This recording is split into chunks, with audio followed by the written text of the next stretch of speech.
Care mamme e cari papà, abbiamo deciso di realizzare questo breve video per presentarvi i percorsi di pratica psicomotoria educativa e per farvi alcune piccole raccomandazioni che ci possono aiutare a far vivere ai vostri bambini questa esperienza nel migliore dei modi. Innanzitutto, l'obiettivo principale della pratica psicomotoria educativa è quello di permettere ai bambini di raccontarsi, di parlarci della loro interiorità, delle loro emozioni, di cosa li fa arrabbiare, di che cosa li spaventa, di cosa li fa stare bene, attraverso una via simbolica che è quella offerta dal gioco e dalla creazione con i vari materiali presenti in sala.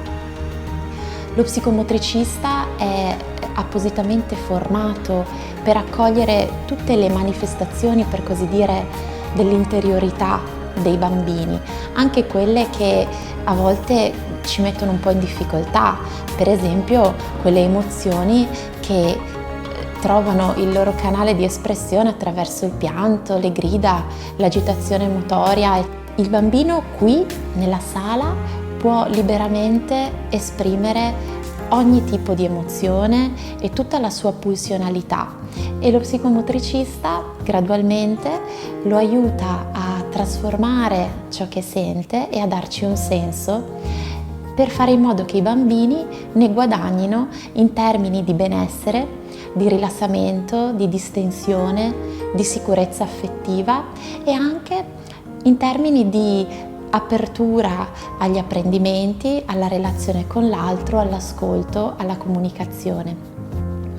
Questo perché noi partiamo dal presupposto ormai confermato dalle neuroscienze, secondo il quale mente e corpo non sono due entità distinte e separate tra di loro, ma costituiscono un'unità chiamata unità somatopsichica, per cui ciò che accade nel corpo è legato ed influenza ciò che accade sul piano dei pensieri e viceversa.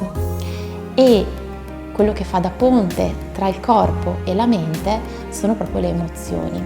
Quindi permettere al bambino di dirsi attraverso la via del corpo e del movimento gli permette anche di organizzare meglio i suoi pensieri, di essere più attento, più concentrato, più capace di pianificare le sue azioni, più capace di fare delle ipotesi, di pensare prima di agire, e questi sono un po' tutti i presupposti che stanno alla base di ogni apprendimento e anche degli apprendimenti scolastici. Chiaramente i percorsi educativi non sono una terapia, tuttavia in questa sala teniamo anche dei percorsi di aiuto in piccolo gruppo o individuale per quei bambini che dovessero manifestare una necessità più specifica. Che cosa chiediamo a voi? Innanzitutto vi chiediamo di essere consapevoli del valore dell'attività che avete scelto per i vostri bambini e che io ho cercato di sintetizzare in modo molto conciso. E non state mandando i bambini a fare uno sport o a fare un po' di movimento. Questa è un'esperienza molto preziosa ed importante per la loro crescita armoniosa e il loro benessere. Vi chiediamo pertanto la puntualità. Noi apriremo la sala 5 minuti prima dell'inizio della seduta in modo che i bambini si possano preparare, e poi chiuderemo la porta. Chi arriva in ritardo trova la porta chiusa e vi preghiamo in quel caso di non bussare, di non suonare, di non batterci sulle vetrate, perché questo creerebbe un disturbo non solo al gruppo che ha già iniziato il suo lavoro, ma anche sarebbe un disagio per il bambino arrivato in ritardo, che si trova inserito in un contesto di seduta già avviata e quindi potrebbe trovarsi disorientato e spaesato. Quindi vi chiediamo di arrivare puntuali e di rispettare appunto l'orario della seduta. Poi vi chiediamo per quanto possibile di dare continuità al percorso, quindi se i bambini stanno bene fate in modo che siano presenti tutte le settimane.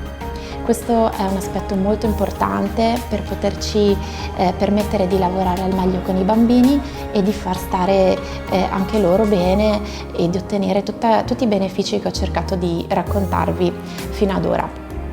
Un'altra cosa importante è un abbigliamento comodo. I bambini non devono essere vestiti con indumenti ingombranti o troppo pesanti. Andranno benissimo dei pantaloni della tuta, una maglietta. Possono entrare con i calzini, non sono necessari i calzini antiscivolo, bastano i calzini normali e addirittura potranno stare, per chi lo desidera, a piedi nudi.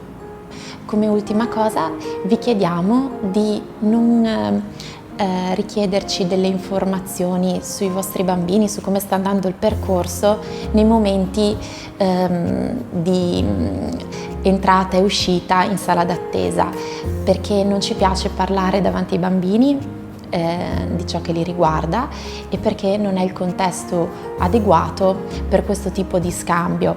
Creeremo nel corso del percorso o al termine dello stesso dei momenti e delle occasioni per parlare con voi e rispondere alle vostre domande.